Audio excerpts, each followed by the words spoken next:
Kalau hanya mengejar kesenangan fisik, bisa makan, bisa minum, bisa kawin, bisa pokoknya yang fisik-fisik, berarti level kita masih level binatang. Atau jangan-jangan binatang lebih bahagia dari kita.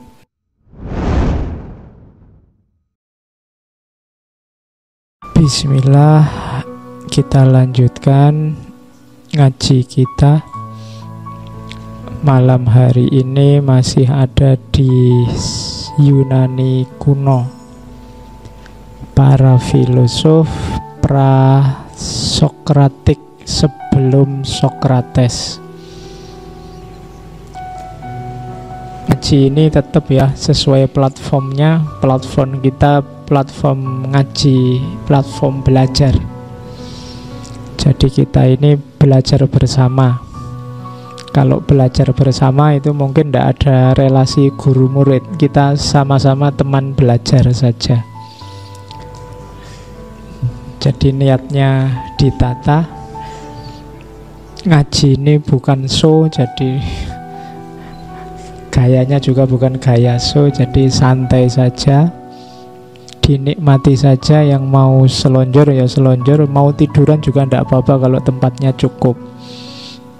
Kalau belajar bersama kan biasanya gitu. Kalau dapat PR dari gurunya, terus ngumpul di rumah temennya, yang ngerjain PR satu, yang lain makan, kelesetan. Nah itu ya, jadi biarlah yang ngerjain PR saya. Kalian boleh santai-santai. Oke, kita malam ini ketemu Heraklitos. Tulisannya macam-macam ya. Kalau ada yang nulis Herakleitos, ada yang nulis kayak gini. Kebanyakan pakai ini Heraklitus. Ada yang Heraklitos. Tidak apa-apa. Yang penting yang dimaksud orang itu. Heraklitos ini filosof yang usianya seumur dengan Pitagoras, tapi dia lebih muda. Seumur dengan minggu lalu gurunya Parmenides, Xenophanes. Dibandingkan Pitagoras, Xenophanes dia lebih muda, tapi dibandingkan Parmenides dia lebih tua. Jadi lebih tua dari Parmenides, lebih muda dari Pitagoras. Harusnya Heraklitos kita bahas minggu lalu, dibalik sama Parmenides. Tapi menurut saya lebih mudah kalau sudah kenal Parmenides dulu. Parmenides itu pikiran-pikirannya membantah Heraklitus sebenarnya. Tapi Parmenides saya angkat dulu karena Heraklitus jauh lebih rumit cara berpikirnya. Oke, Heraklitos ini lahir abad ke-5 sebelum Masehi, 540. Nanti meninggalnya sekitar 480-an sebelum Masehi. Dia dikenal sebagai seorang penyendiri. Jadi dia ini anaknya orang kaya, aristokrat, harusnya mewarisi harta kekayaan ayahnya, tapi dia tidak mau harta kekayaan ayahnya dikasih ke adiknya. Dia lebih asik dengan filsafatnya. Kalau pakai bahasa sufi, dia ini sukanya uzlah, menyendiri, pikir sendiri. Kalau dia ditanya, gurumu siapa sih kok kamu bisa punya pikiran macam-macam itu? Saya otodidak, belajar sendiri. Yang kamu baca apa? Yang ku baca diriku sendiri. Jadi ada cerita di buku biografinya Diogenes Laertius itu, bahwa Heraklitus itu waktu kecil bilang, saya tidak ngerti apa-apa. Tapi begitu dewasa dia bilang, saya tahu segalanya. Apa yang dia baca? Diriku sendiri. Jadi itu contoh orang yang uzlah kemudian merenung. Merenung itu kan berpikir ke dalam. Nah, membaca dirinya sendiri itu yang membuat dia agak penyendiri. Yang pertama itu. Yang kedua, dia dikenal juga sebagai the obscure, orang yang tidak jelas. Kenapa? Pikiran-pikirannya rumit. Orang susah memahami atau orang bisa nafsir sesuai versi setiap yang membaca. Makanya gelarnya the obscure. Orang-orang kayak gini kan yang sering kita sebut filosof yang sejati. Tulisannya bulat, susah dipahami. Orang baca, jadi dia ini tidak meninggalkan tulisan, cuma meninggalkan fragmen-fragmen kayak Parmenides. Jadi ada sekitar 114-an apa 124 fragmen yang nyampe tersisa sampai hari ini. Kebanyakan cerita-cerita tentang dia itu dari biografi, buku biografi yang ditulis tadi saya sebut, Diogenes dari Laertius, bukan Diogenes yang dari Sinop dulu ya. Jadi ini ahli biografi. Jadi Heraklitus itu seorang penyendiri, seorang obscure, dan dia punya gelar lain, the weeping philosopher, filosof yang suka menangis.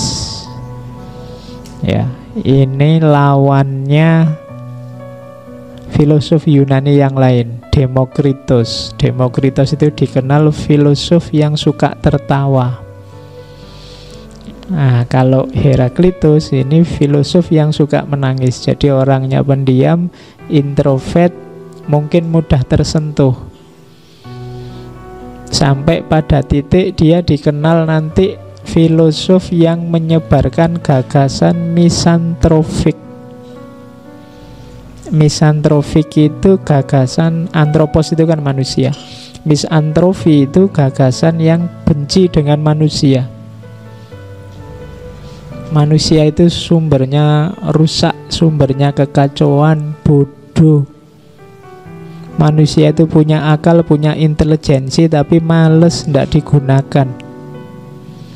Jadi pikiran-pikirannya Diogenes nanti dikenal sebagai gagasan misantrofi. Manusia itu fokusnya hanya mengenyangkan dirinya sendiri. Itu kalimatnya agak tidak enak ya. Mengenyangkan diri seperti kambing.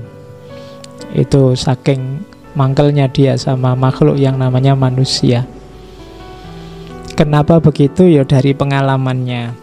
Dia punya pengalaman, banyak pengalaman pahit dengan lingkungan sekitarnya, melihat perilaku masyarakatnya, termasuk ada kasus nanti ada temannya yang dieksekusi, dibully, apa bahasa kita dipersekusi oleh masyarakat sampai diusir dari kota. Nah, itu membuat seorang Heraklitus kecewa dengan masyarakat, dan ajaran-ajarannya banyak yang berbau misantropia. Misantropia itu kebencian pada manusia. Gagasan semacam ini kan pelan-pelan mulai hari ini mulai kelihatan. Banyak orang kecewa dengan manusia. Banyak orang kecewa dengan masyarakat.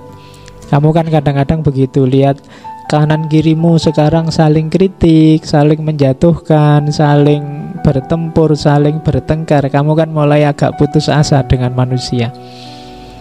Manusia ini gimana sih? Katanya Heraklitus, mbok sudah bunuh diri aja semua. Hidup kok serumit itu. Hidup kok bisanya cuma ngerusak-ngerusak. Hidup kok ndak ingin damai, ingin kacau terus. Itu yang dikecewakan oleh seorang Heraklitus. Saya ndak tahu kalian punya gejala ini apa ndak. Seandainya punya ya ndak apa-apa ya, niru filosof. Ya ndak berlebihan. Kalau berlebihan nanti bahaya, kamu ndak bisa hidup. Karena betapapun kita ini makhluk sosial. Kalau kamu bilang semua orang sekarang rusak, ya berarti kamu juga rusak. Wong ya semua orang rusak, kamu kan juga masuk orang. Kalau kamu juga ikut rusak, kamu tidak berhak ngomong yang lain rusak, kamu juga bagian dari yang rusak. Jadi kita bersama rusak. Kalau kamu membenci orang lain, berarti sebenarnya yang kamu benci adalah dirimu sendiri. Karena kamu juga ikut-ikutan rusak. Berarti apa? Perbaiki dirimu sendiri dulu sebelum bilang bahwa semua orang rusak. Sebelum kamu bilang bahwa semua masyarakat Indonesia hari ini itu sudah tidak karu-karuan, kacau, ya kamu juga orang Indonesia, jangan lupa. Berarti apa? Perbaiki dirimu sendiri dulu. Sampai nanti pada titik kamu boleh ngomong semua orang Indonesia itu rusak kecuali aku. Nah, itu baru kamu berhak mencela semua orang. Oke, ini kutukannya Heraklitus pada warga kota Efesus, tempat kelahirannya. Katanya Heraklitus, all the Ephesians from the young men upward should hang themselves and leave the city to the beardless youth. Katanya Heraklitus, wahai orang-orang Efesius, semua orang-orang Efesius yang berusia muda ke atas, berarti yang tua-tua. Orang-orang Efesius yang tua, gantung diri sajalah kalian, biar dunia ini lebih baik. And leave the city, tinggalkan dunia pada anak-anak muda yang beardless youth. Beardless youth itu anak muda yang jenggotnya belum tumbuh. Maksudnya apa? Ini gara-gara kalian ini dunia rusak ndak karu-karuan. Kalau bahasa kita hari ini, kita potong generasi aja lah. Yang tua-tua habis aja semua, ganti yang muda-muda, dimulai dari nol kayak di SPBU itu. Mulai nol lagi, ayo dihapus. Itu kutukannya Heraklitus pada masyarakatnya, karena dia kecewa luar biasa dengan perilaku masyarakatnya. Mati aja kalian, itu maksudnya ngono, saking mangkelnya. Wong yo sudah banyak orang pinter, sudah banyak filosof dengan gagasan-gagasan yang luar biasa, kalian tetap aja begitu. Kalau sekedar nasihat, kalau sekedar pikiran bagus, kalau sekedar kalimat-kalimat bijaksana, kita kan kaya. Kamu mau milih buku seperti apa, kamu mau milih ustadz, milih kiai yang seperti apa, semuanya ada.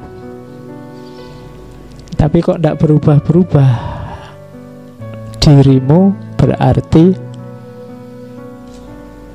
ya kuncinya tidak di tuntunannya, tapi di kamunya.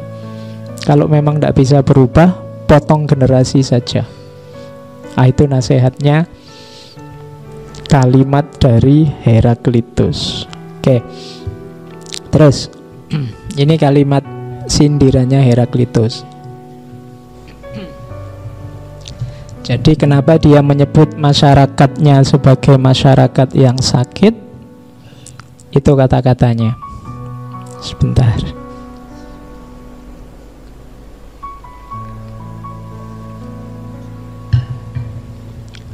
Yang pertama, forward intelligence or understanding have they believe in the birth of the people and use the mass as teacher, not knowing that many are bad, few are good. Jadi kecerdasan atau pemahaman macam apa yang mereka miliki, mereka hanya percaya kepada para tokoh masyarakat dan menjadikan massa sebagai guru, tanpa tahu bahwa banyak itu jelek, sedikit itu baik.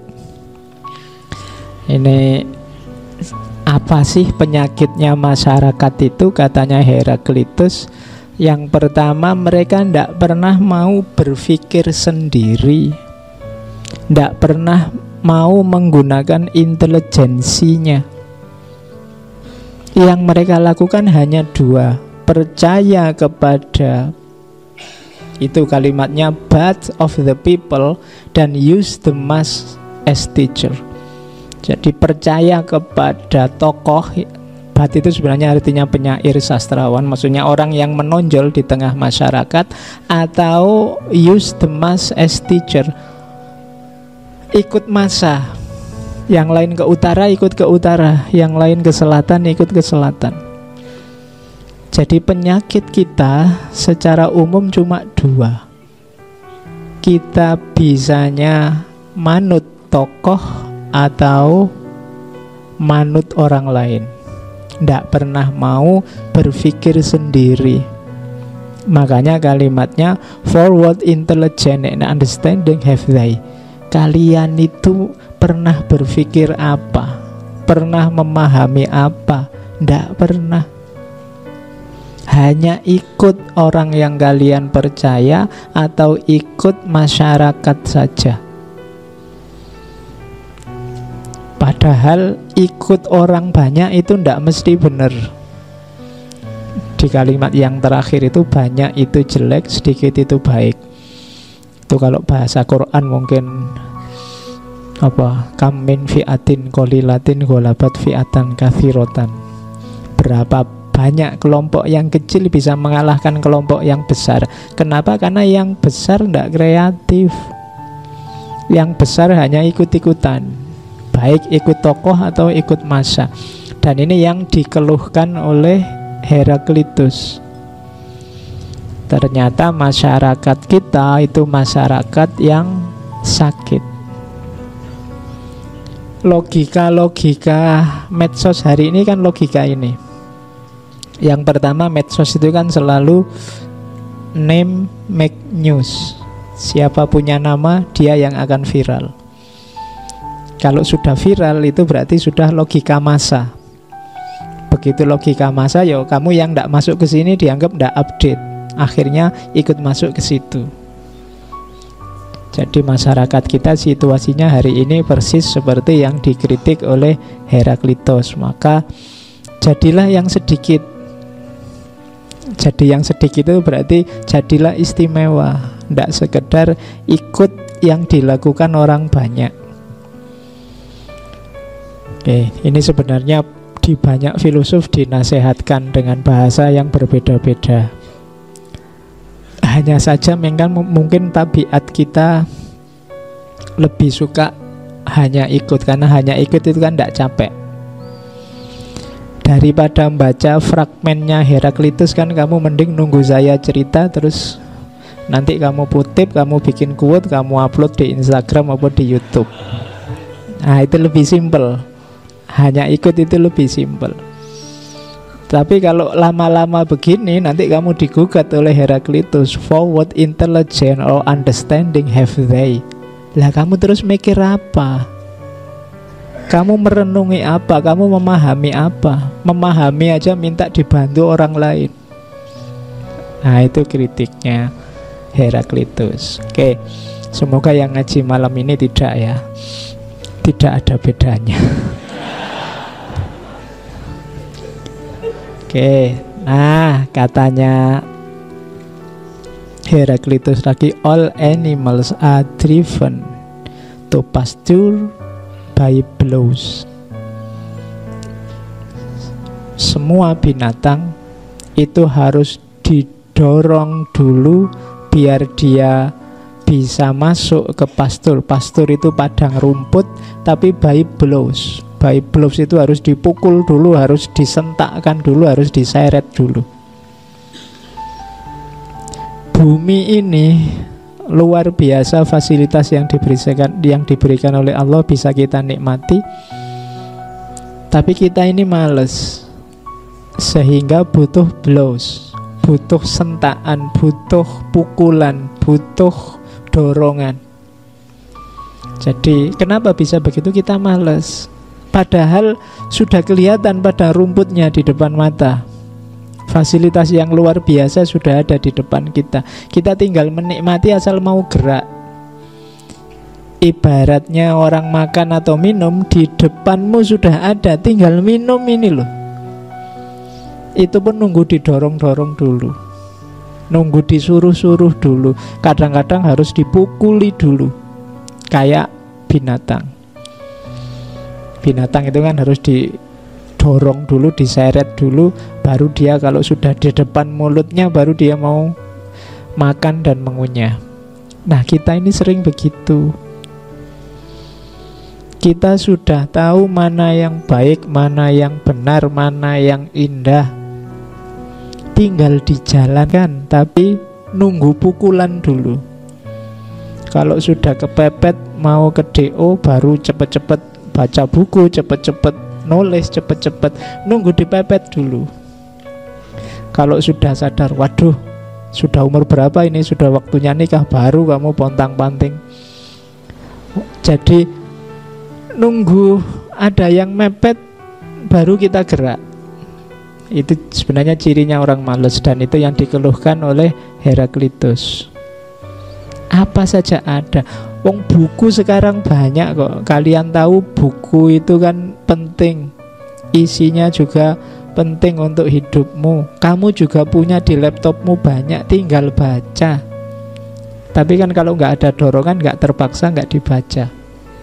Entah itu dorongan karena perintahnya dosen, apa tugas apa, atau baru kamu baca. Jadi penyakit besarnya masyarakat selain tadi bahwa dia hanya ikut-ikutan, apakah itu ikut tokoh atau ikut massa, yang kedua dia butuh pukulan, butuh dorongan. Sekarang kan banyak orang yang hidupnya butuh motivator, ya kan, mau berbuat baik itu butuh motivator. Padahal dia sudah tahu kok mana yang baik, mana yang buruk. Itu pun motivator itu orang yang bukan ngasih materi kan, cuma ngasih dorongan. Biar kamu jalan, kan itu tugasnya, memberi motivasi. Dan kita butuh orang lain ternyata untuk mendorong. Itu mirip quote ini, all animals are driven to pasture by blows. Kita butuh didorong, kita butuh dipukul untuk melakukan yang baik-baik. Begitu ada ancaman, baru kita sadar. Oke, itu pembukaan tentang Heraklitus yang misantropi, agak sinis, agak benci, tidak suka terhadap manusia. Terus ini doktrin paling terkenal dari Heraklitus tentang perubahan. Katanya Heraklitus, engkau tidak akan bisa memahami dunia hanya dari filsafat alam, matematika atau logika. Kenapa? By cosmic rule all things change. By cosmic rule itu, kalau bahasa kita mungkin secara sunnatullah, secara hukum alam, segala sesuatu berubah. The sun is new again all day. Matahari yang kemarin bukan matahari hari ini. Aku yang tadi masuk dari sana sudah bukan, begitu duduk di sini bukan aku yang tadi lagi. Segala sesuatu itu berubah. Maka teori-teori apakah itu dari matematika atau logika atau filsafat, buat apa? Tidak akan membantu kita banyak memahami dunia. Makanya nanti beda dengan Parmenides kemarin. Kalau di Heraklitus membantu pemahaman lebih banyak adalah panca indera, sense of perception. Teh yang tadi saya minum dengan yang akan saya minum beda. Sudah bukan yang tadi lagi. Tadi panas, sekarang agak dingin. Kamu yang tadi dari luar masuk ke sini sekitar 15 menit yang lalu, sekarang mungkin beda. Tadi mungkin kamu masih seger, semangat, sekarang kopinya habis, ngantuk. Berubah sudah. Jadi tiap detik waktu berlalu, keberadaan berubah. Apalagi kalau kita masuk sampai partikel paling kecil. Hari ini orang kenal atom dan macam-macam, berubah sudah, tidak ada yang tidak berubah.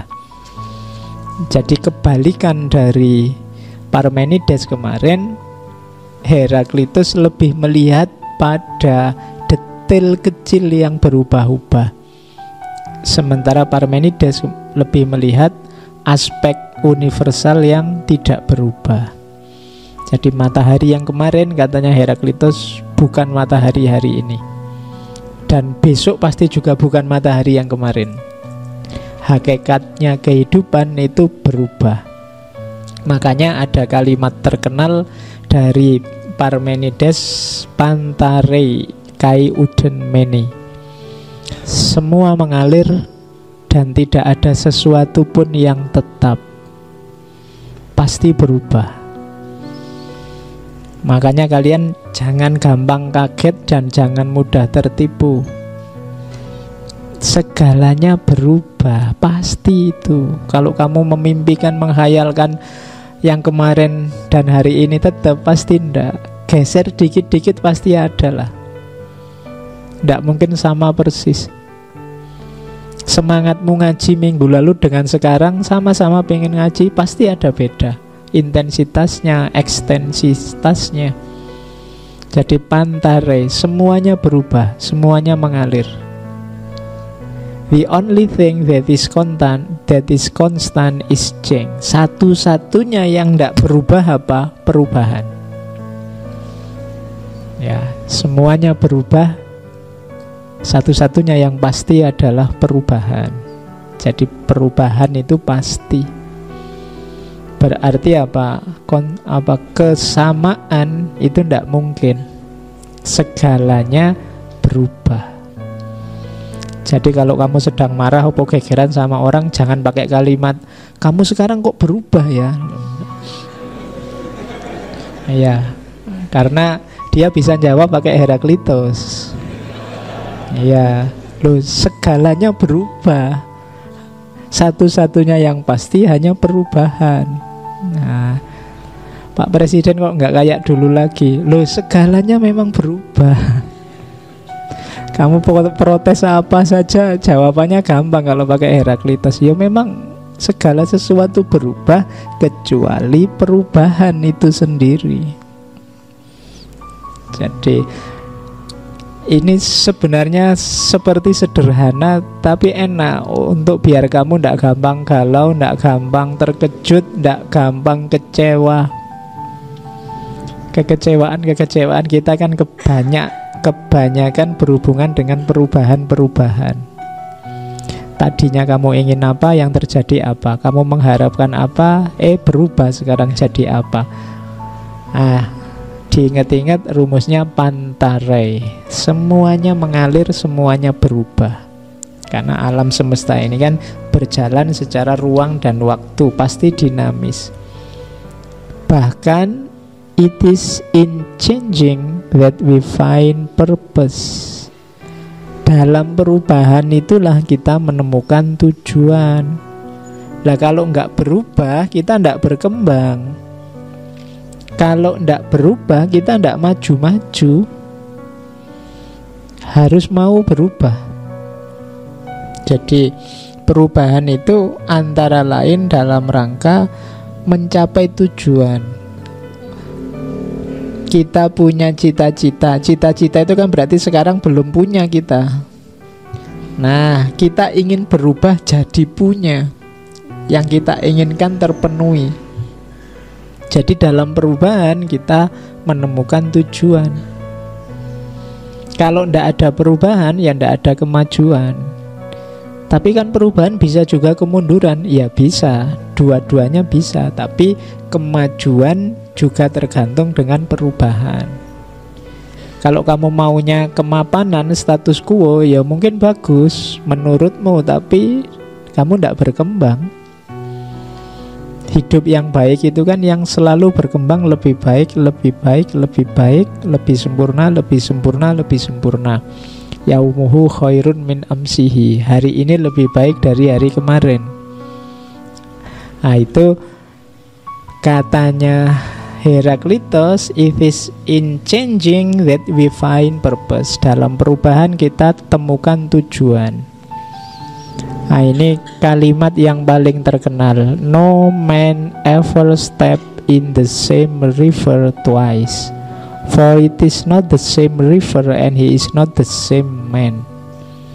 Tidak seorang pun bisa melangkah di sungai yang sama dua kali. Karena begitu langkahnya diulang, sungai itu bukan lagi sungai yang sama, dan dia juga bukan lagi orang yang sama.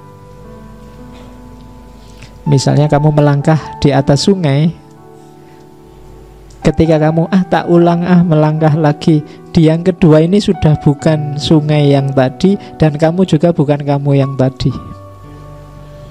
Sungainya kan sudah berubah, wong airnya mengalir. Kamu kan juga sudah berubah. Yang pertama tadi mungkin semangat coba-coba, yang kedua sekarang semangatnya semangat mengulang. Lu wis beda.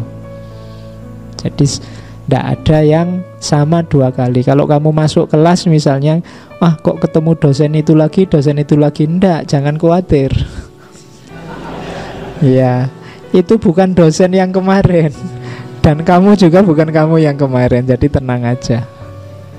Jadi sungai yang kamu lewati selalu baru.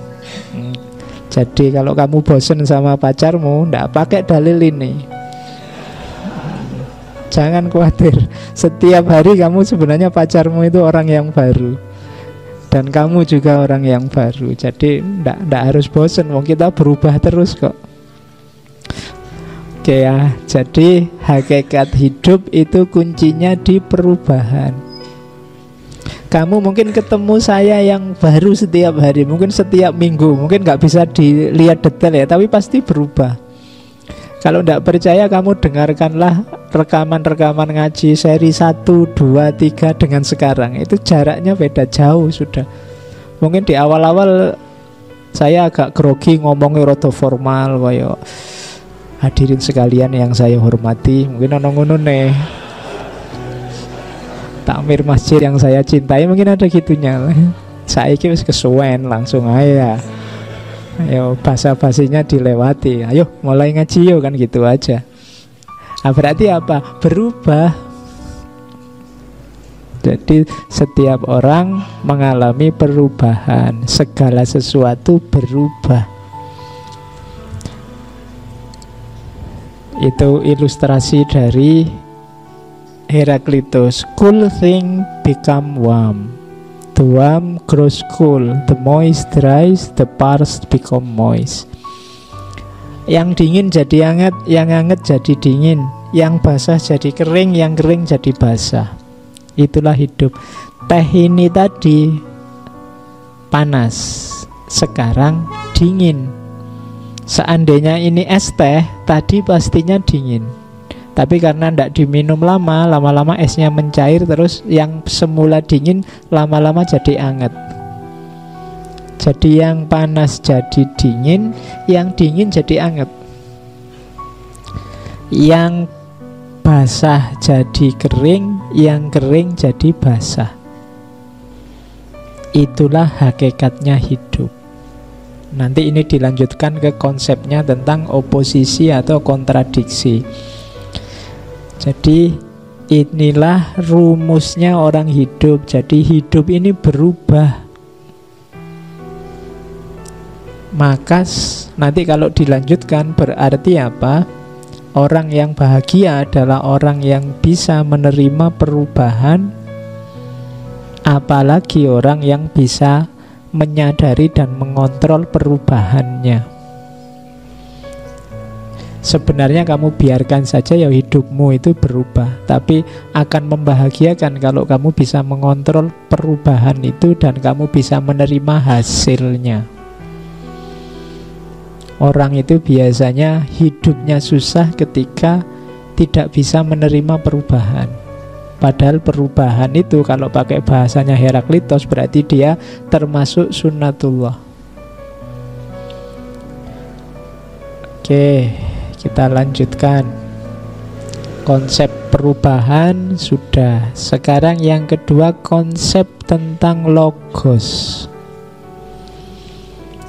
Lupa, Kalau semuanya berubah, bagaimana alam ini bisa tertib, tertata, rapi? Katanya Heraklitus, loh, alam ini bisa berjalan rapi, harmonis, tertib karena ada logosnya. Jadi logos itu kadang diartikan akal, kadang diartikan pola, kadang diartikan, di situ disebut pattern, disebut hukum yang menguasai segalanya, menggerakkan segalanya, dan seterusnya. Jadi logos itu kalau Heraklitus penjelasannya agak susah. Dia tidak bisa didefinisikan, tidak bisa digambarkan. Dia adalah pikirannya alam semesta. Nanti gagasannya tentang logos ini yang membuat dia disebut the obscure, orang yang tidak jelas, orang yang gelap. Ini maunya ngomong apa sih? Ya. Oke, sekarang kita paksakan ngomong ya. Semoga cocok dengan maunya Heraklitus. Ini mungkin kalau ditarik-tarik agak mirip dengan konsepnya mungkin Hegel tentang akal dunia. Jadi hidup kita ini ada logosnya. Sebeda apapun kalian, sebebas apapun kita yang saya berpikirnya bebas loh Pak, saya sesuai keinginan saya sendiri. Sebenarnya ada polanya, ada bentuknya. Bentuk itu logos. Karena kamu orang Indonesia misalnya, sebebas apapun kamu tidak akan bisa keluar dari gaya keindonesiaanmu. Nah itu contohnya. Yo, dalam skala besar tidak cuma Indonesia, dunia. Misalnya sekarang dunia itu zaman revolusi 4.0, karpe apa itu. Kita tidak akan bisa keluar dari pattern ini, dari pola ini. Gaya pikir, gaya ekspresi kita tidak akan jauh-jauh dari situ. Logos kita hari ini itu polanya seperti itu. Perubahan apapun yang terjadi tidak akan keluar dari logos. Logos itu pikiran, gagasan, pola, model. Kalau logos dia sifatnya tetap seragam. Aku dan kalian ini seolah-olah beda, tapi sebenarnya dekat kok. Gaya pikir, gaya hidup, cara kita memutuskan sesuatu. Kenapa? Karena kita ada di lokal yang sama, hidup di zaman yang sama, dengan peradaban yang sama. Itulah logos namanya. Sebeda apapun kita, pasti ada polanya. Kalau ndak ada itu, ndak karu-karuan, hidup ini mesti kacau balau. Pola ini kadang-kadang ya mungkin saya tadi sedikit nyinggung semacam sunatullah, semacam ada pola-pola patternnya. Jadi perubahan pasti terjadi, tapi perubahan ini ada dalam konteks logos. Nah, ini kalimatnya, we should let ourselves be guided by what is common to all. Logos itu dimiliki semua orang, makanya kalimatnya common to all. Kita harus membiarkan diri kita dituntun oleh apa yang umum. Kita kan berekspresi, meskipun kita bebas kan kita berekspresinya sesuai dengan lingkungan sekitar kita. Makan misalnya, kamu bebas milih menu apa saja, tapi pasti tidak akan jauh-jauh dari itu. Sebebas-bebasmu. Pokoknya saya Pak, menunya harus besok pakai teri, besoknya lagi pakai sambal, besoknya lagi pakai tempe. Itu suka-suka saya milihnya. Tapi ya paling ya bulet di situ aja, teri, sambal, tempe. Ya mungkin karena kamu penggemar angkringan, jadi muternya di situ. Jadi ini namanya logos, ada patternnya. Jadi perubahan-perubahan yang terjadi itu ada patternnya, ada logosnya, yang itu common to all. Kalau ndak common, kalau ndak umum, ndak jadi koleksi perbendaraan, nggak jadi pertimbanganmu untuk memutuskan, karena ndak umum, ndak masuk di kepalamu. Jadi misalnya Kalau diputus pacarmu, kamu bisa nyari pacar lagi, kamu bisa ke dukun, kamu bisa balik lagi PDKT lagi. Ini namanya alternatif pertimbangan. Tapi mungkin ada yang ndak umum, ndak common, ndak logos. Misalnya kalau diputus pacar bikin acara tasyakuran ngundang orang satu kampung, ndak mungkin ini muncul di kepalamu. Sak bebas-bebasmu kamu ndak akan bikin tasyakuran gara-gara diputus pacar. Kalau seneng mungkin, tapi bikin acara tumpengan ndak lah. Ini ndak logos. Logos itu ada polanya. Berubah seperti apapun ndak akan keluar dari jaringan logos ini. Yet, although the logos is common to all, most men live as if each of them had a private intelligence of his own. Maksudnya apa? Meskipun ini umum, kita yang memutuskan ini menganggap ini keputusan saya pribadi loh. Saya milih makan pakai tempe, itu keputusanku pribadi loh. Nggak ada. Padahal itu sebenarnya ada, ya memang alternatif logos yang bisa kita ambil ya hanya itu. Model baju misalnya tahun 60-an dulu, 60-70 itu model baju umum, celana itu model cutbray itu yang bawahnya besar sekali tuh, kucing aja masuk. Nah, terus sekarang kamu lihat celana-celana street yang nempel luar biasa itu. Kalau zaman dulu ada orang pakai celana kayak gitu, mungkin diketawain. Kalau ada celana kewetat gitu, apalagi sekarang kan sukanya baju-baju slim fit itu yang kalau kamu ngulet terus udelnya kelihatan. Itu kalau tahun-tahun 60-an mungkin kamu pakai, kamu diketawain orang, dianggap ini bajunya adiknya kok dipakai misalnya. Tapi sekarang biasa. Zaman itu logosnya ndak ada konten itu. Sementara di logos hari ini memang itu. Malah logos hari ini kalau ada pakai cutbray zaman itu dianggap jadul. Dianggap wah ini penggemar masa lalu mesti kan gitu. Oke. Zaman dulu orang pakai sarung itu biasa. Zaman Majapahit itu kan ya bawahannya kayak sarung yang dilipat itu. Jadi khas. Justru pakai celana yang unik. Hari ini pakai celana itu biasa. Sarung dianggap unik. Dianggap begitu kamu sarungan kan wah santri ini kan selalu begitu. Dianggap khas. Logosnya memang hari ini begitu. Itulah namanya logos.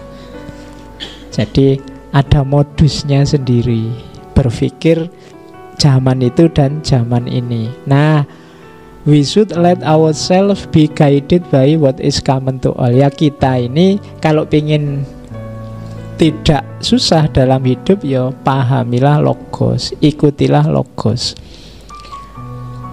It is wise to hearken not to me but to my word, and to confess that all things are one. Adalah bijaksana untuk mendengarkan bukan aku, tapi dengarkan kata-kataku, dan mengakui bahwa segala sesuatu adalah satu. Nah, ini dasarnya logos itu biasanya kebijaksanaan orang-orang pinter. Dalam logos segala sesuatu itu satu. Oke, saya lanjutkan. Jadi segala sesuatu berubah, cuma kendalinya perubahan ini namanya logos. Mengapa segala sesuatu berubah? Karena dalam hidup ini sering ada oposisi. Oke, dalam alam semesta ada perbedaan, ada kesatuan. Itulah sumbernya harmoni. Jadi selain perubahan, katanya Heraklitus, hidup ini punya hakikat oposisi, yang justru dari oposisi itulah muncul harmoni. Jadi kebalikannya, kita kan selama ini menganggap harmoni itu ada dalam keseragaman. Tidak, harmoni itu ada ketika ada oposisi. Harmoni itu kan kita sering mengartikannya serasi.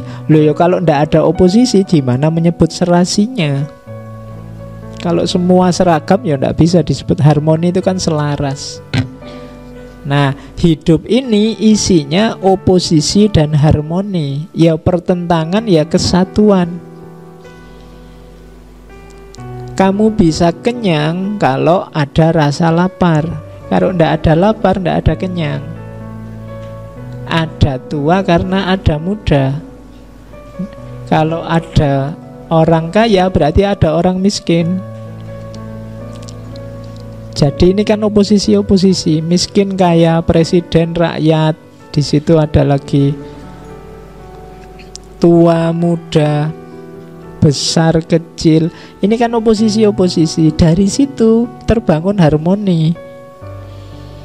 Kalau semuanya rakyat, semuanya kaya, semuanya muda, tidak akan ada tua. Bahkan muda itu sendiri juga tidak ada.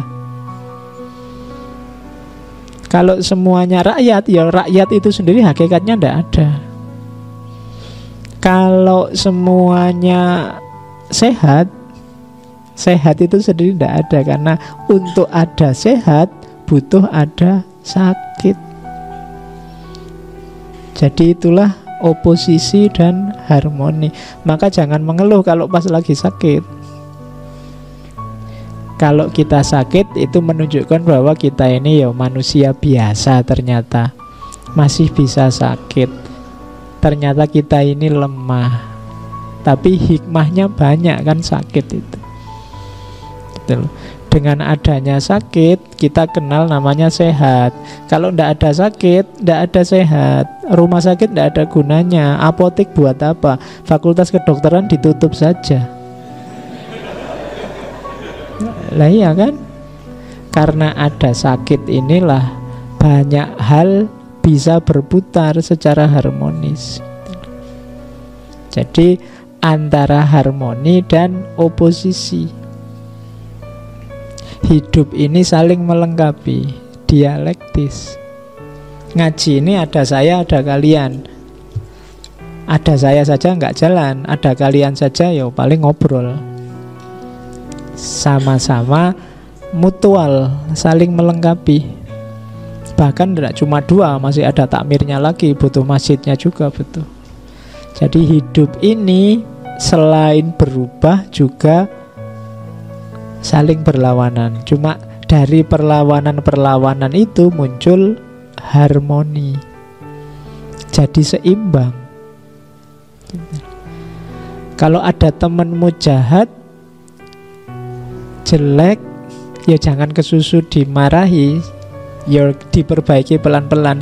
Tapi setidaknya dengan jeleknya dia, kebaikanmu jadi muncul. Iya kan? Kalau semua baik, baikmu tidak akan kehitung. Tapi karena ada yang jelek, baikmu jadi kelihatan. Jadi di antara gunanya kegelapan itu apa? Cahaya jadi penting. Kalau tidak ada kegelapan, tidak ada gunanya cahaya. Wong tidak ada kegelapan. Itu harmoni dan oposisi. Oke. Kalau kemarahan tidak ada, kesabaranmu tidak ada artinya. Jadi kesabaran itu mulia karena ada namanya kemarahan. Dan ini saling mengimbangi, saling harmoni.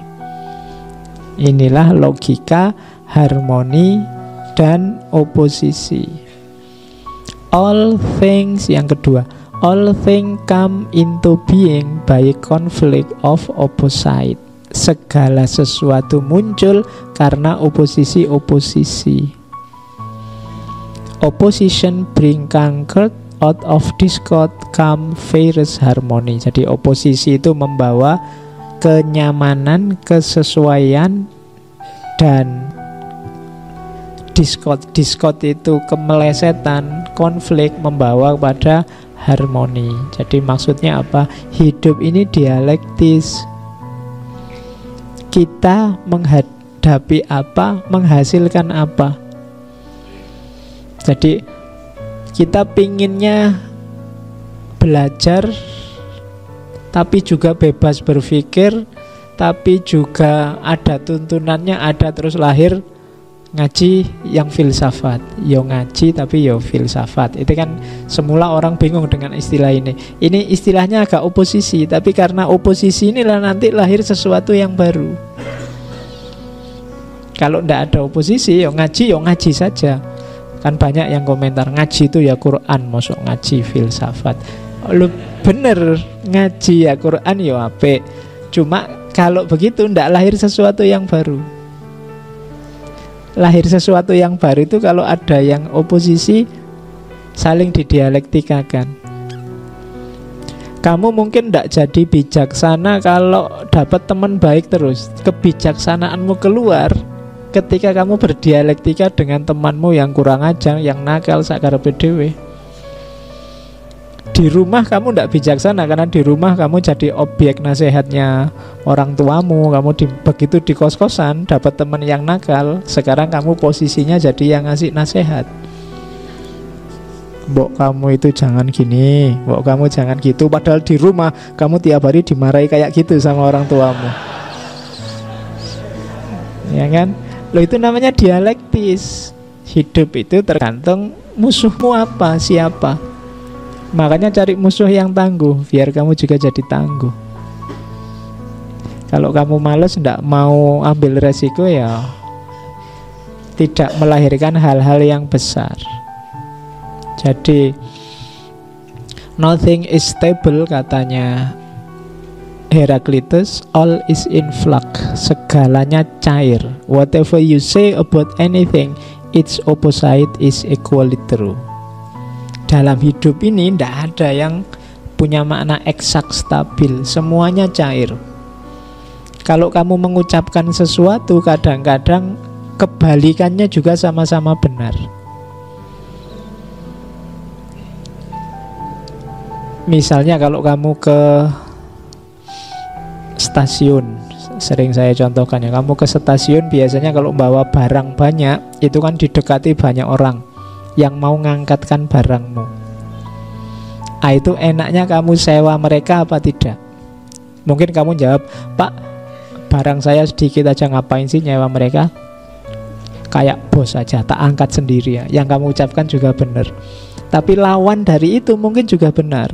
Barang saya sedikit sih Pak, tapi saya mau biar mereka yang angkat. Kasihan mereka kalau nggak ada yang nyewa mereka nggak dapat apa-apa seharian ini. Loh, lawannya juga benar. Jadi kadang-kadang yang kamu ucapkan apa menurutmu benar, jangan salah, bisa jadi lawan bicaramu juga benar. Its opposite equally true. Kalau kalian belajar filsafat Jawa yang namanya Sastro Jendro, Sastro Jendro itu filsafat tentang kenyataan, bahwa hidup ini isinya kontradiksi-kontradiksi yang biarkan saja seperti adanya. Kenyataannya memang begitu.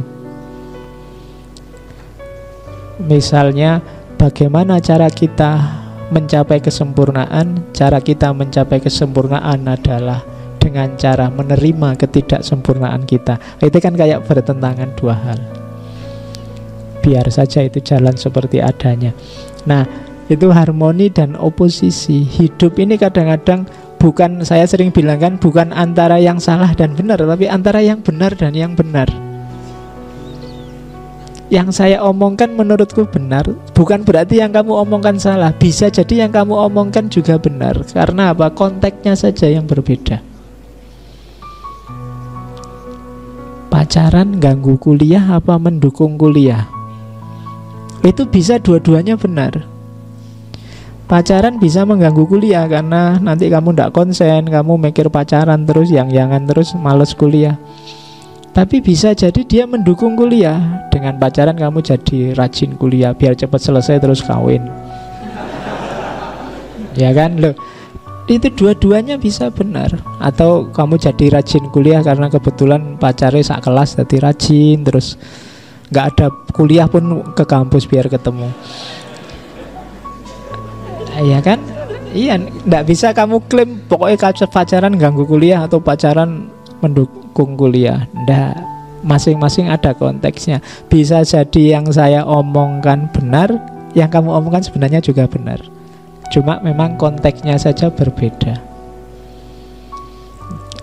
Oke. Misalnya ada yang bilang misalnya sepak bola Indonesia ini penuh harapan misalnya. Nah, sementara yang lain bilang sepak bola Indonesia ini tanpa harapan sudah. Nah, itu dua-duanya bisa benar. Dilihat konteksnya. Jadi harmoni dan oposisi antara lain membahas tentang bahwa kalau ada dua pernyataan, dua situasi yang oposisi, bukan berarti harus salah satu yang benar, tapi bisa jadi dua-duanya benar.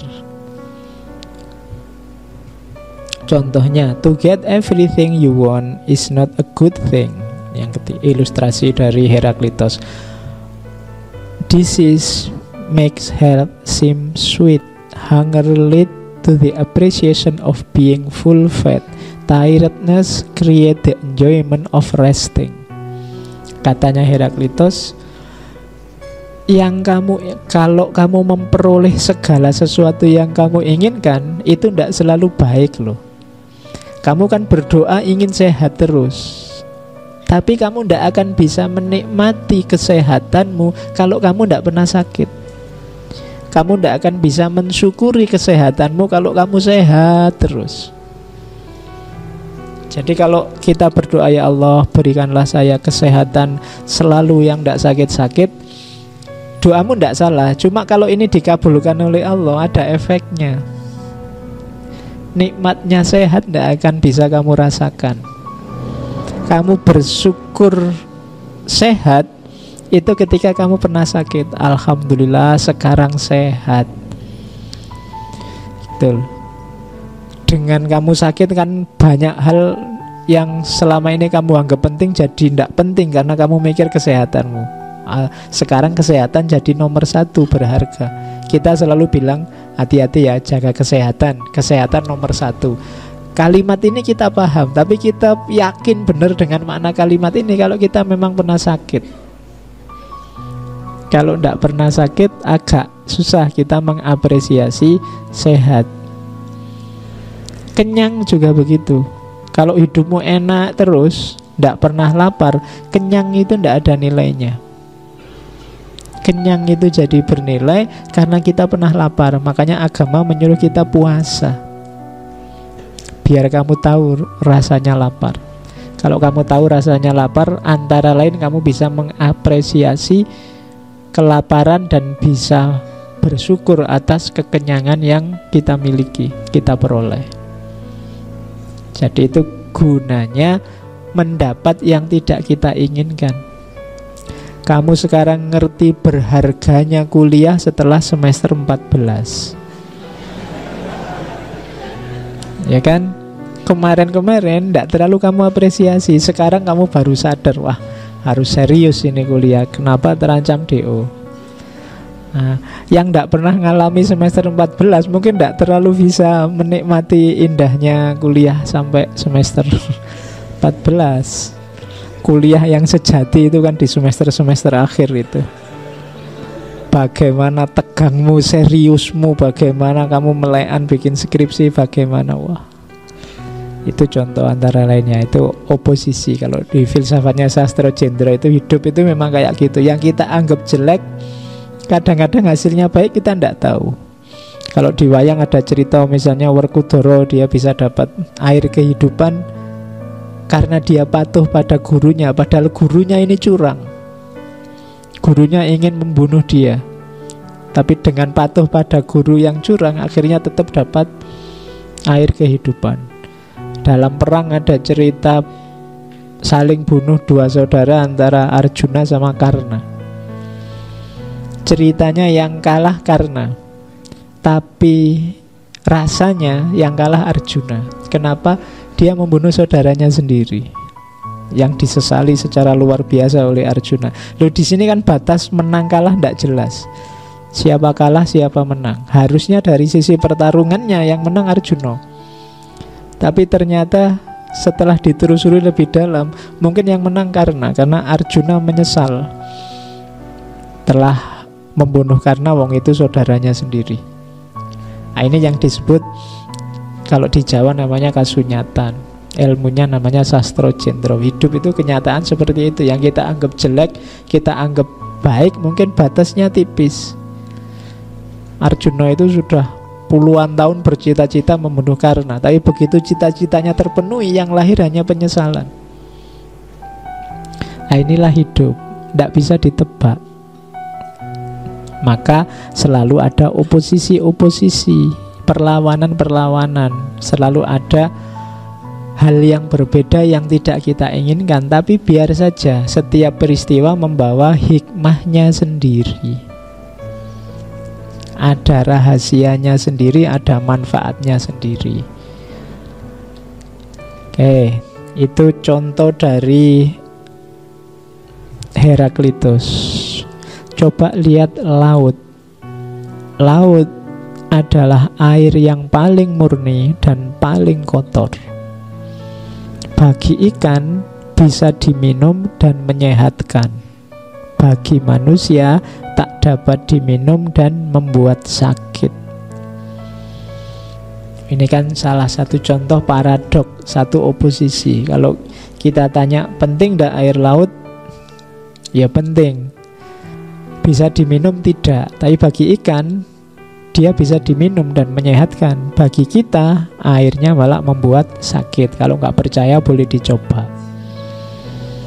Ya kan? Kalau ikan sih sehat-sehat saja. Minum air laut, kalau kita tidak bisa. Nah, itu contoh oposisi, paradok. Dalam hidup ini banyak yang seperti itu. Kemudian perang. Perang juga sesuatu yang paradok, yang oposisi, katanya Heraklitus. Kita kan banyak yang anti perang, tapi situasi damai hari ini itu pemicunya apa? Perang. Jadi kita kan kalau baca sejarah dunia itu kan dari perang ke perang kan. Belanda tidak kerasan di Indonesia, kemudian berunding pulang. Itu kenapa tidak kerasan? Karena ada perang. Jadi kemerdekaan kita antara lain jasa dari perang. Kalau tidak ada perang dulu kita tidak merdeka. Jadi jangan salah, katanya Heraklitus, peranglah yang membuat kita seperti sekarang. Oke, perubahan besar banyak dimulai dari peperangan. Ini kan paradok, oposisi. Padahal selama ini kita anggap perang itu sesuatu yang harus dihindar-hindari. Tapi dalam sejarah justru munculnya kerjasama, munculnya keadilan, munculnya tekad untuk damai itu karena ada perang. Ketika orang capek perang, terus lahirlah PBB. Awalnya dulu LBB, mbok kita damai. Ketika kita saingan, terus lahirlah kreativitas. Makanya kadang-kadang kalau ingin cepat maju, cara paling gampang cari saingan. Cara paling cepat untuk maju itu cari rival yang kira-kira kekuatannya setanding sama kamu. Misalnya kalau kamu kuliah, ya tetapkan musuhmu dia. Saya harus lebih baik IP-nya dari dia. Tapi yang pinter ya, yang bodoh-bodoh aja. Oh, itu kamu jadi semangat loh. Jangan salah. Jadi itu gunanya oposisi. Jadi berpikir perlawanan. Dari situ justru muncul harmoni. Makanya Heraklitus mengkritik para penyair. The poet was a fool who want no conflict. Para penyair, sastrawan, itu kritiknya Heraklitus ya.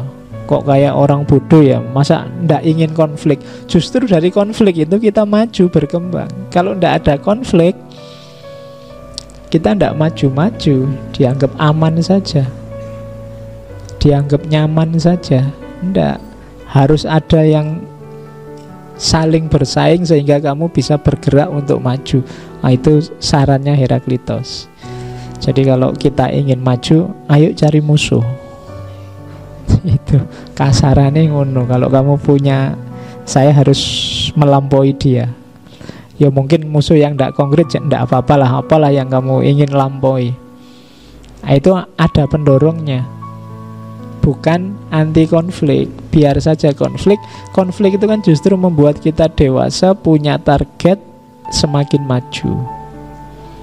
Maka Jangan anti konflik. Hidup ini memang karakternya serba oposisi. Dari oposisi itulah muncul harmoni. Ada siang pasti ada malam, ada lapar pasti ada kenyang, ada kaya pasti ada miskin. Disitulah hidup ini berputar. Oke, nah, dari mana oposisi itu muncul? Katanya Heraklitus, antara lain oposisi itu lahirnya dari perspektif. Oke, coba dilihat. Katanya Heraklitus, the handsome ape is ugly compared with humankind.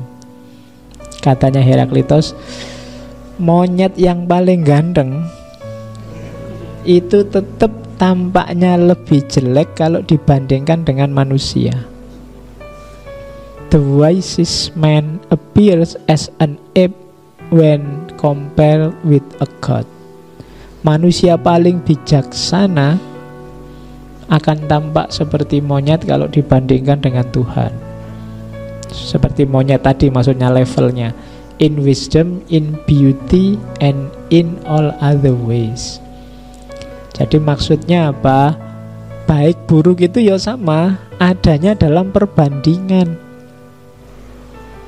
Dia tidak pernah sendirian. Kamu baik atau jelek itu kan diperbandingkan. Kamu merasa orang baik, tapi kalau tak bandingkan dengan dia, kamu tidak ada apa-apanya.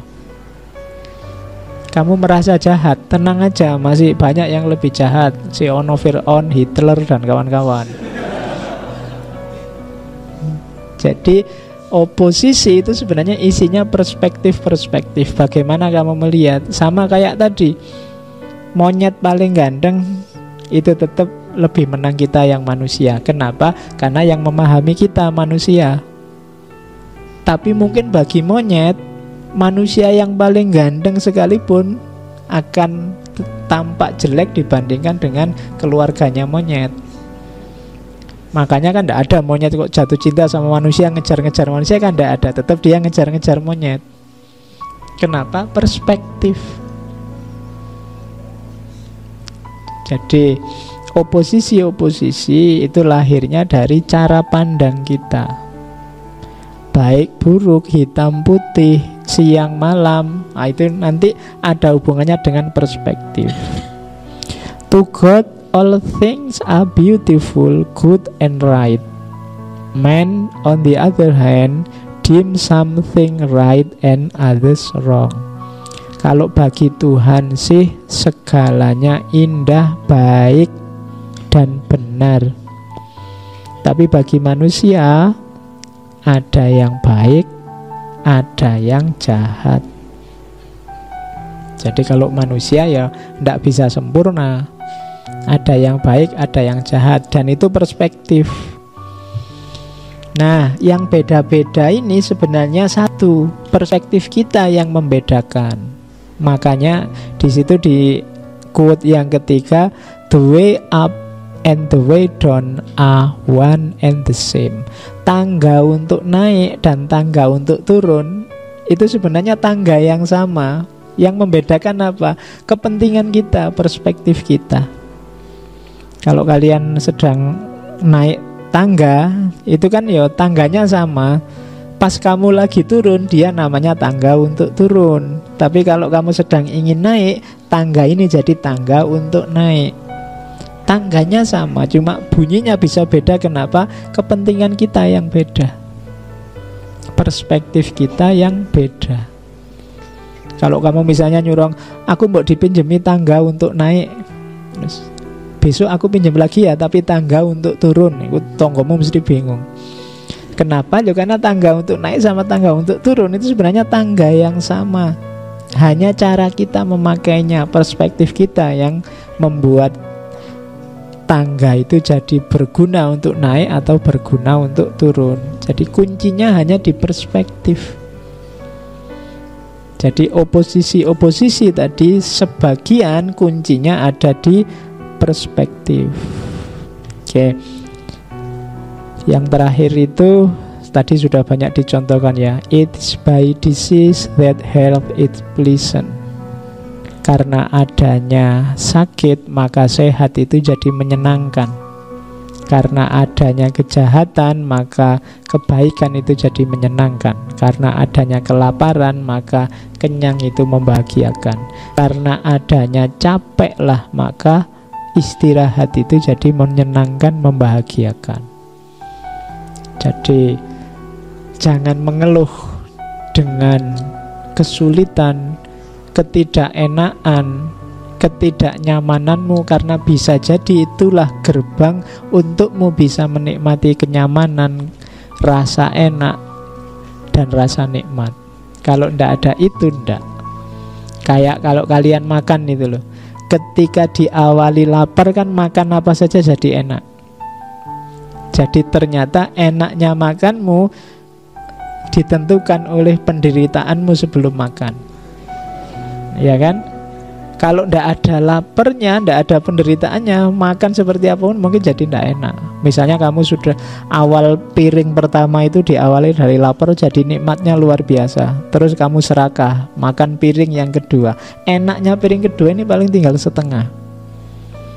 Kamu lebih serakah lagi, mungkin karena ada yang neraktir. Terus kamu nambah piring ketiga. Hati-hati, di piring ketiga ini kamu blunder, bisa makanan yang semula terasa enak bisa jadi bencana. Jadi ternyata kenikmatan itu ada di suapan pertama. Oh, ini kamu harus ngatur strategi. Kadang-kadang kalau kamu makan yang paling enak, kamu makan awal apa akhir? Akhir. Ketika kamu makan akhir, enaknya tinggal separuh. Kenapa? Kamu sudah kenyang. Jadi misalnya lauknya ada tempe, tahu, ayam. Biasanya ayamnya terakhir ya. Iya. Padahal ganas-ganasmu nikmat makan itu di suapan-suapan awal ketika kamu lapar. Tapi ketika ayamnya kamu makan belakangan, ya enaknya tinggal separuh. Atau disimpan aja ayamnya buat nanti, kalau sudah lapar lagi. Oke, jadi yo makan harus ngatur strategi. Yo meskipun jangan tertipu, nanti dianggap ayam ternyata lengkuas. Kamu sudah mengatur energi biar gongnya enak, ternyata keliru. Oke, itu juga oposisi namanya. Yuk kita lanjutkan. Nah, terus dari teori-teori tadi ada oposisi, ada perubahan.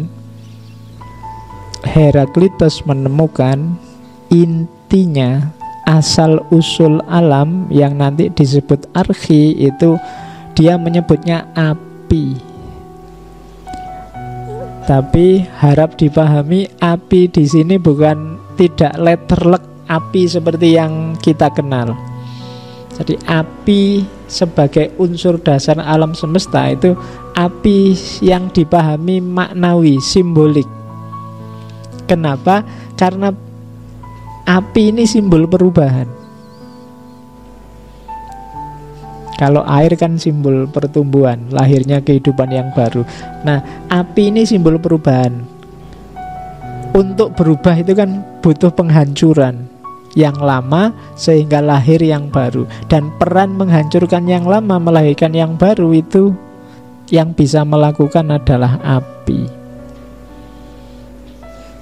Kalau tadi hakikatnya hidup adalah perubahan, maka peran pengubah dalam alam semesta itu adalah api. Jadi api itu bisa jadi apa saja. Bisa jadi asap, bisa jadi uap, bisa jadi air kalau ada proses kondensasi. Jadi kenapa api sebagai archi? Karena hakikat hidup perubahan. Nah, apa hubungannya perubahan dengan api? Api adalah simbol segala perubahan. Api membakar sesuatu terus jadi abu. Itu kan perubahan. Api juga bisa jadi asap.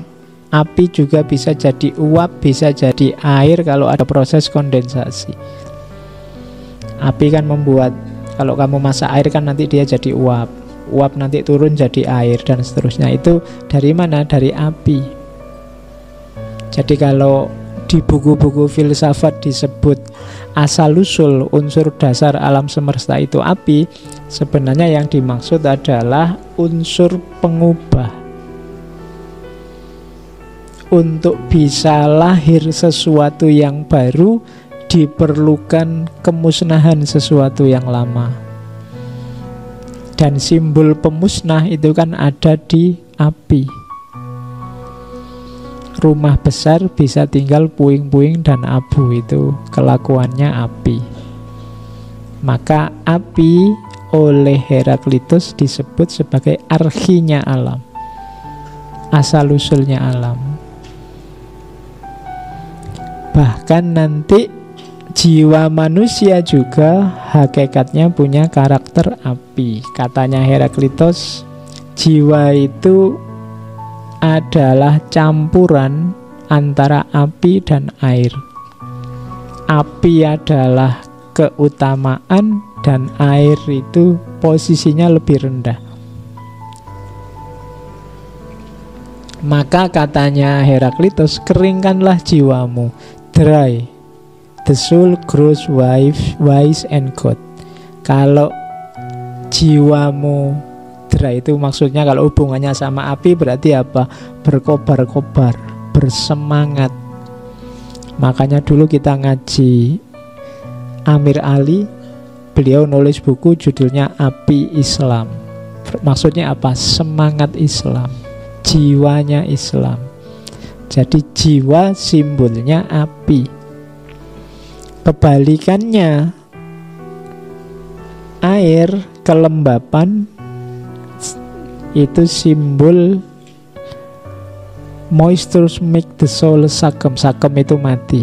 Kalau lembab terus maka jiwamu akan mati. Lembab itu maksudnya males, tidak mau bergerak, kehilangan gairah. Jadi kalau pas kamu sedang males-malesan itu berarti unsur airnya terlalu banyak. Nah ya, kok kamu tiap hari nongkrong, main game, nonton TV, itu kebanyakan air. Jiwamu maksudnya. Jiwamu terlalu basah, harus dikeringkan. Bila perlu, dinyalakan. Biar bergairah lagi. Nah, yo cari strategi gimana caranya biar kering jiwamu, biar tidak terlalu basah. Kalau dingin-dingin itu kan memang orang pinginnya tidur. Santai, tapi kalau panas kan kamu gerak. Kayak gini sumuk kan kamu sejak tadi perlu-perlu kipas-kipas, itu kan lumayan ada apinya dalam dirimu. Jadi jiwa isinya dua, antara air dan api. Nah, sekarang kita masuk teori-teori utamanya sudah tadi tentang api, tentang perubahan, tentang oposisi, dan yang lain-lain yang di depan. Sekarang kita lihat beberapa materi-materi sampingannya. Yang pertama, quotes yang sering dikutip dari Heraklitus tentang kesenangan fisik. Katanya Heraklitus, if happiness lay in the pleasure of the body, then we would call cattle happy, for they find fodder to eat. Jadi ringkasnya, kalau kebahagiaan itu ada dalam kesenangan fisik, kesenangan tubuh, ya berarti binatang-binatang, biri-biri dan seterusnya itu ya kita sebut juga binatang yang lebih bahagia dari manusia. Karena binatang-binatang itu kan secara fisik seneng loh.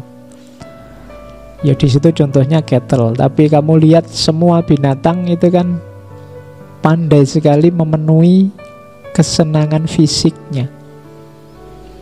Apakah itu makan, apakah itu kawin, secara fitrah mereka mampu memenuhi kesenangan fisiknya. Maka manusia harusnya lebih tinggi dari itu. Kalau hanya mengejar kesenangan fisik, bisa makan, bisa minum, bisa kawin, bisa pokoknya yang fisik-fisik, berarti level kita masih level binatang. Atau jangan-jangan binatang lebih bahagia dari kita, ya kan? Kenapa? Karena binatang ada titik puasnya. Tapi manusia biasanya kalau mengejar kebahagiaan fisik tidak ada titik akhirnya. Mbok sudah punya pasangan cakep, masih pingin yang lebih cakep lagi. Tidak ada titik akhirnya. Sudah makan enak, masih ingin nambah lebih enak lagi. Nah, itu kelemahannya manusia yang hanya fokus pada kesenangan fisik. Kalau hanya fisik, level kita ya levelnya masih binatang. Maka kebahagiaan jangan ada di level fisik. Terus ada lagi kalimat terkenal dari Demokritos, ethos anthrophoidaimon. Ethos anthrophoidaimon artinya apa? Karakter seseorang adalah takdirnya. Maksudnya bukan kok karaktermu itu takdir, tapi seperti apa karaktermu, takdir hidupmu akan mengikuti. Kalau kamu baik, kalau kamu jahat, kalau kamu jujur, kalau kamu curang, takdirmu akan mengikuti karaktermu itu. Tidak akan jauh-jauh dari sana. Kesenanganmu, kesengsaraanmu tergantung karaktermu.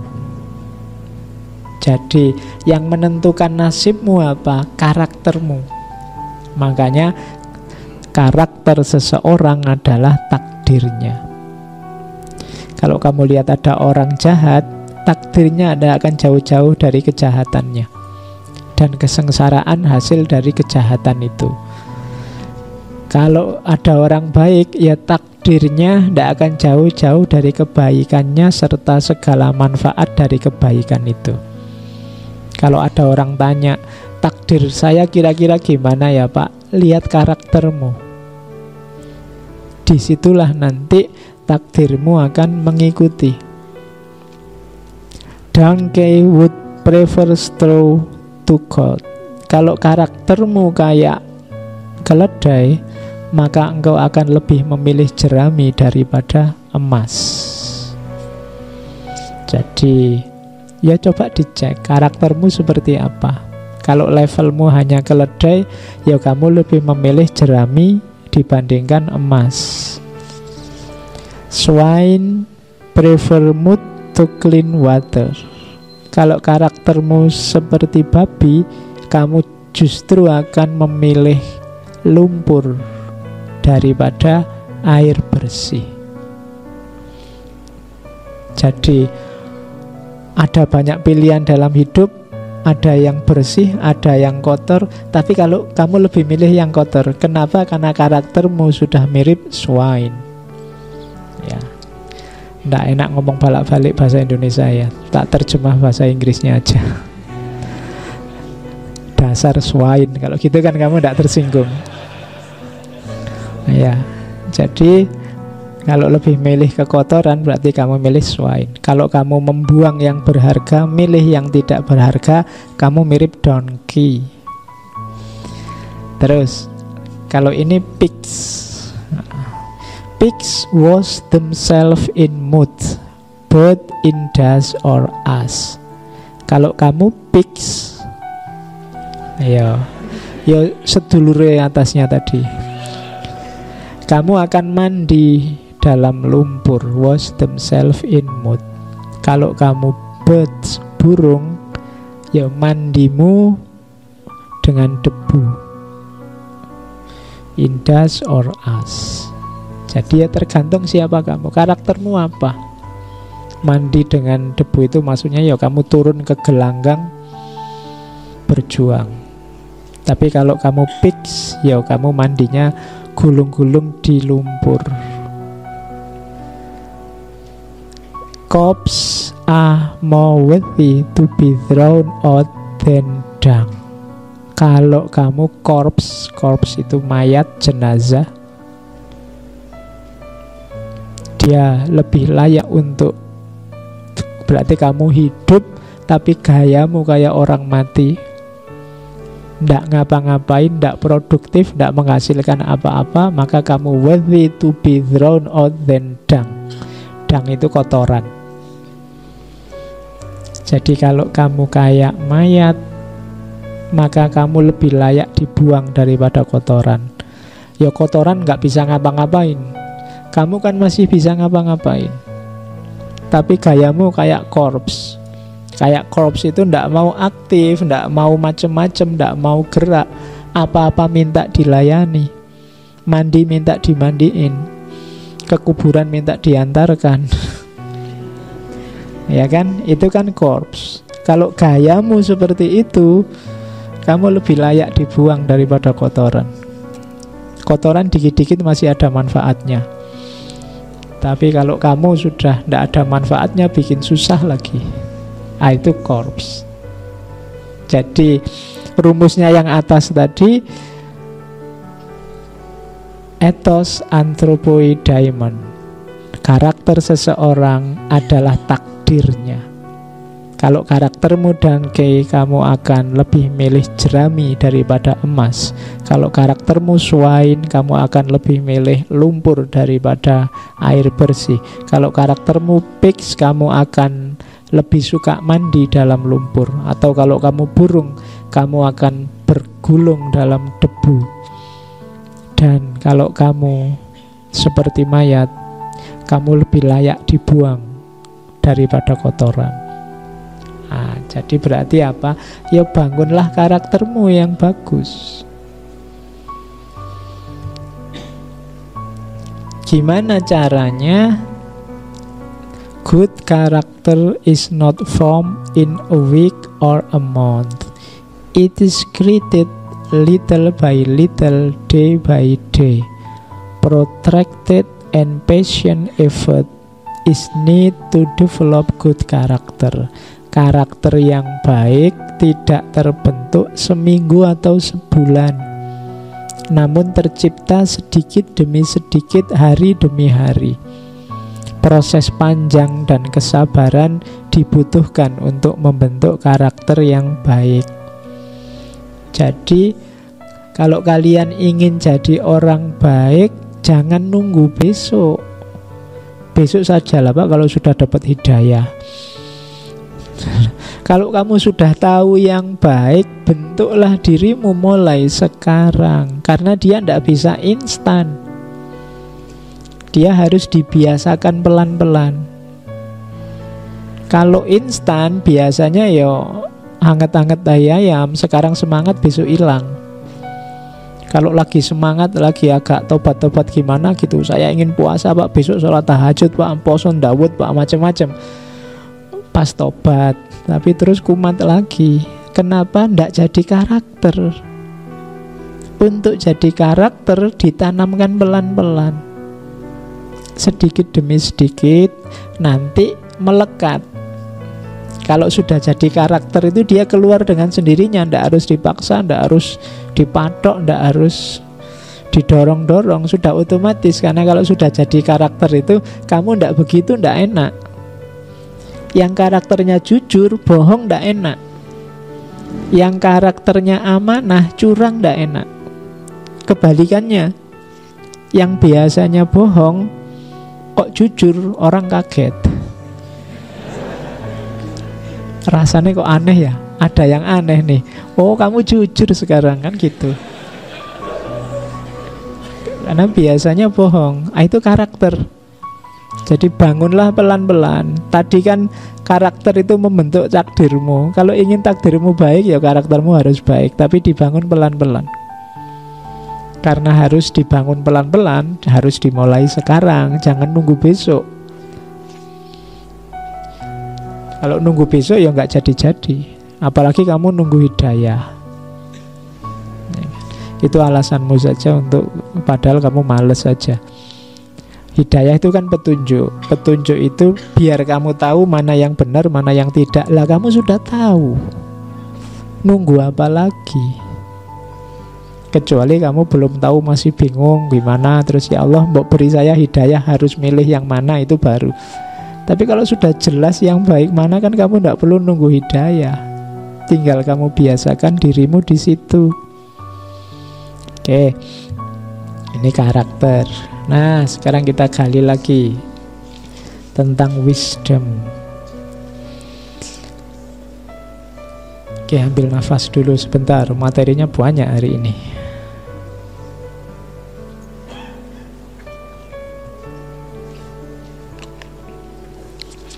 Wisdom, kebijaksanaan. Abundance of knowledge does not teach man to be wise. Jadi banyaknya pengetahuan tidak akan mengajari orang untuk bijaksana. Nah, ini kritik pada kita yang hanya maunya mengoleksi pengetahuan. Keponya luar biasa tapi hidupnya tidak jadi lebih baik. Mengoleksi pengetahuan tapi pengetahuan itu hanya jadi ingatan di kepalanya yang tidak manfaat, tidak mengefek pada kebaikan hidupnya. Jadi banyaknya pengetahuan tidak serta-merta membuat orang jadi bijaksana. Tidak harus kamu kaget kalau ada orang yang apa saja ngerti, ditanya apa saja bisa jawab. Belum. Dia bijaksana kalau apa yang dia ucapkan, apa yang dia sampaikan, apa yang dia tahu melahirkan hikmah, kebijaksanaan dalam kehidupannya. Itu baru disebut orang bijaksana. Kalau hanya tahu saja belum disebut bijaksana. Karena kalau sekedar tahu, anak kecil juga bisa menghafalkan teori-teori, menghafalkan konsep-konsep, kemudian disampaikan ulang. Oke, jadi tidak sekedar tahu. Yang kedua, those who love wisdom must investigate many things. Orang yang cinta kebijaksanaan, berarti para filosof, itu bukan orang yang hanya ikut saja apa yang ada di sekelilingnya, tapi juga investigate. Dia meneliti, dia juga menyelami banyak hal. Jadi filosof itu tidak cuma membaca dari luar, tapi juga menyelami ke dalam. Jadi those who love wisdom must investigate many things. Harus menginvestigasi banyak hal. Oke, itu sama. Di bawah juga ada those who love wisdom must investigate many things. Apa yang dilakukan applicant for wisdom do what I have done. Orang yang menjalankan kebijaksanaan pasti melakukan apa yang sudah aku lakukan. Apa yang aku lakukan? Inquire within. Apa yang diinvestigasi pertama-tama? Menginvestigasi diri sendiri. Membaca, menyelami diri kita sendiri. Hasilnya apa? Itu kalimat terakhir. People ought to know themselves. Orang harus tahu tentang dirinya. Tapi pada akhirnya yang akan dia simpulkan adalah I am as I am not. Aku ternyata bukan aku. Jadi kalau kita menyelami diri, ketemunya biasanya aku yang bukan aku. Kenapa? Karena kita itu biasanya menganggap diri kita itu bla bla bla bla. Tapi begitu kita selami, ternyata tidak begitu. Jadi I am as I am not. Oh, ini termasuk oposisi tadi. Jadi ternyata aku itu bukan aku. Kamu menganggap dirimu bijaksana, kamu menganggap dirimu mahasiswa yang tekun, yang rajin, prospek ke depan cerah. Itu begitu kamu selami dirimu, ternyata tidak begitu, Pak. Baru sadar saya. Ternyata saya selama ini kegeeran, Pak. Tak anggap aku itu penting gitu. Ternyata sama sekali enggak. Tak anggap teman-teman itu kalau muji-muji saya itu benar-benar muji. Ternyata basa-basi. Tiap ketemu kok bilangnya, wah tambah ganteng aja. Ternyata basa-basi, Pak. Saya baru sadar sekarang. Nah, itu I am as I am not. Dari mana kesimpulan itu muncul? Inquire within tadi, kita menelaah ke dalam diri. Dan itulah yang dilakukan seorang filosof yang love wisdom, yang tidak sekedar mengoleksi pengetahuan. Jadi jangan cuma mengoleksi pengetahuan, tapi bacalah. Apa yang dibaca? Dirimu sendiri. Kalau sudah membaca diri, apa yang ditemukan? I am as I am not. Ternyata aku ini bukan aku. Oh, itu maknanya luas sebenarnya. I am as I am not. Kalau masuk ke dunia sufi nanti jadi beda lagi. I am as I am not itu. Jadi ternyata aku ini bukan aku. Aku yang dulu bukan aku yang sekarang. Iya, lagumu kan itu. Terus dilanjutkan tentang kebijaksanaan lagi. Dog bark at what they don't understand. Ini nyindir luar biasa. Anjing itu menggonggong pada apa yang tidak mereka mengerti. Berarti apa? Orang itu semakin banyak ngomong menunjukkan dia tidak paham. Kalau sudah paham ya diem. Biasanya begitu. Jadi kalau orang sibuk bahas sesuatu, apalagi sambil menyalah-nyalahkan yang lain tentang sesuatu itu, biasanya dia belum paham, belum yakin benar dengan pandangannya. Dog bark at what they don't understand. Jadi anjing itu kan begitu. Kalau ada orang lewat yang dia tidak tahu, dia curiga kan, terus dia menggonggong pada apa yang tidak dia paham. Makanya kalian ayo dikurangi menggonggongnya. Ya, jadi kenapa? Ya menunjukkan kita belum paham. Jadi jangan terlalu banyak menggonggong. Kita sibuknya pada yang tidak kita pahami. Oke, nasihat yang selanjutnya, it's not too late to seek a newer world. Masih belum terlambat untuk mencari dunia yang baru. Hidup ini hakikatnya perubahan. Kekurangan kita banyak, ya pasti. Ayo kita perbaiki, kita bangun dunia yang baru. Masih belum terlambat. Tidak ada kata terlambat kita untuk membangun dunia yang baru. Meskipun pemilu sudah selesai, menteri sudah dipilih, tidak apa-apa. Sudah yang jalan biar jalan, kita bangun dunia yang baru. Dan yang terakhir, kuncinya untuk bisa membangun dunia yang baru apa? Kesadaran. Kenapa kesadaran? Karena other men are unaware of what they do when they are awake, just as they are forgetful of what they do when they are asleep. Banyak orang tidak sadar apa yang mereka lakukan saat sadar, sebagaimana mereka lupa apa yang mereka lakukan saat tidur. Hidup kita ternyata sering tidak sadar.